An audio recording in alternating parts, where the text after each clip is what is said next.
آپ لوگوں کی پرزور فرمائش پر آپ بھائیوں کا حافظ بھائی اس ویڈیو میں پری کا وظیفہ بتائے گا، اور آپ کو بتا دوں یہ پری ناجائز کاموں میں ماہر ہے، کیونکہ اس کا نام ہی کالی پری ہے۔ اس کی مدد سے آپ کسی بھی مرد عورت کو فریفتہ کر سکتے ہیں، مطلب کہ اپنے ساتھ پھنسا سکتے ہیں اور ڈھیر ساری دولت کو بھی حاصل کر سکتے ہیں۔ اور اس کے علاوہ بھی کچھ ایسے کام ہیں جو کہ ناممکن ہوتے ہیں، لیکن اس پری کی مدد سے آپ وہ بھی ممکن کر سکتے ہیں۔ مثلا لاٹری، سٹا، پرائز بانڈ کا نمبر حاصل کرنا، وہ بھی اس پری کے لیے کوئی مشکل کام نہیں ہے۔ تو اس وظیفے کو کیسے کرنا ہے، کب کرنا ہے، کون کر سکتا ہے، کون نہیں کر سکتا، تو بنے رہیے ہماری ویڈیو کے ساتھ۔ چلیے آپ کو اس پری کو حاضر کیسے کیا جائے گا سارا طریقہ کار بتاتے ہیں۔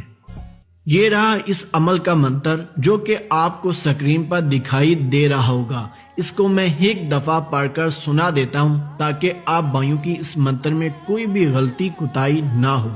اوم کالی نموہا شبھ نموہا۔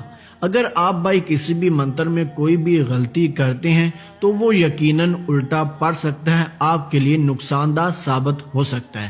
تو اس بات کا خاص طور پر خیال رکھا کریں، جیسے میں منتر پڑھ کر سناتا ہوں آپ بھائیوں نے ویسے ہی پڑھنا ہوتا ہے۔ اس عمل کو کرنے کے لیے آپ بھائیوں کو ایک تنہائی والی جگہ کی ضرورت پڑے گی، چاہے وہ آپ کا گھر کیوں نہ ہو۔ آپ بھائی یہ وظیفہ تنہائی والے کمرے میں بھی کر سکتے ہیں، لیکن اگر میری رائے مانے تو ویران جگہ پر کرنا آپ کے لیے بہترین ثابت ہو سکتا ہے، کیونکہ اس وظیفے کو کرنے کے دوران کسی کی بھی دخل اندازی نہیں ہونی چاہیے۔ آپ کو اس وظیفے کے دوران کوئی بھی بندہ یا بندی ڈسٹرب نہ کرے تو بہتر ہے۔ تو کرنا کچھ یوں ہے، آپ نے اس منتر کا ورد کرنا ہے جو کہ میں نے حال ہی میں پڑھ کر آپ کو سنایا ہے اس ویڈیو میں۔ منتر کا کتنی دفعہ جاپ کرنا ہے؟ 333 دفعہ۔ اوم کالی نموہا شبھ نموہا، یہ آپ نے ہر ایک سانس میں ایک دفعہ پڑھنا ہے، مطلب کہ جو ہی ایک دفعہ منتر کو مکمل پڑھیں تو آپ نے سانس لینی ہے، پھر دوسری دفعہ پڑھیں تو پھر سانس لینی ہے۔ اسی طریقے سے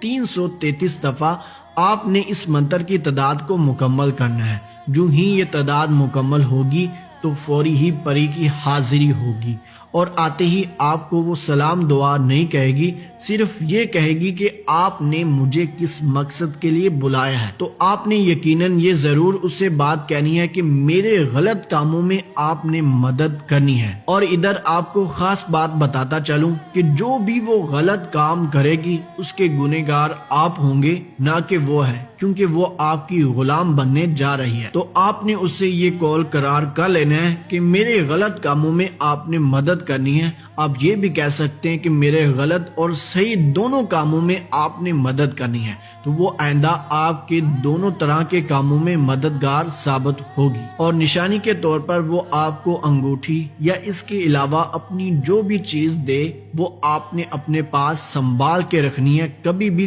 گم نہیں کرنی۔ اگر وہ چیز آپ سے گم ہو گئی تو وہ آپ ایسے سمجھیں کہ وہ پری آپ کی گم گئی، کیونکہ اس نشانی کے اندر ہی وہ حاضری موجود ہوگی۔ اور عمل کرنے سے پہلے آپ نے اس منتر کی زکوٰۃ ضرور ادا کر لینی ہے، جو کہ وہ بھی اتنا مشکل کام نہیں ہے۔ زکوٰۃ کے لیے آپ کو کوئی بھی چیز کی ضرورت نہیں پڑے گی، صرف آپ نے اس کا چند بار جاپ کرنا ہے، مطلب کہ ورد کرنا ہے، لیکن ورد ویران جگہ پر ہی کرنا ہے جیسے کہ عمل کرنا ہے۔ ویران جگہ پر آپ نے کھڑے ہو کر پاؤں میں جوتا وغیرہ نہیں پہننا، آپ نے ننگے پاؤں کھڑے ہونا ہے۔ یاد رکھیں یہ میں زکوٰۃ کی بات کر رہا ہوں، عمل کی نہیں کر رہا۔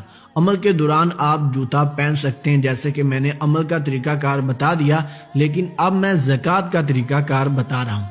ننگے پاؤں آپ نے کھڑے ہو کر اپنی جو نظر ہے وہ آسمان کی طرف اٹھا کر اس منتر کا جاپ کرنا ہے عمل کرنے سے پہلے 3000 دفعہ۔ جو ہی آپ کی 3000 دفعہ تعداد مکمل ہوگی تو آپ کی زکوٰۃ ادا ہو جائے گی، لیکن زکوٰۃ ادا کرنے کا ایک خاص دن مقرر کیا گیا ہے، دن ہے جمعرات کا۔ اور آخر میں آپ کو بتاتا چلوں کہ یہ وظیفہ آپ نے استاد محترم کی نگرانی میں کرنا ہے۔ لوح ہمزاد آپ کے پاس ہونا انتہائی ضروری ہے، اگر روحانیت آپ کے پاس نہیں ہے تو اس کے ساتھ اپنے حافظ صاحب کو اجازت دیں، ملتے ہیں دوستوں۔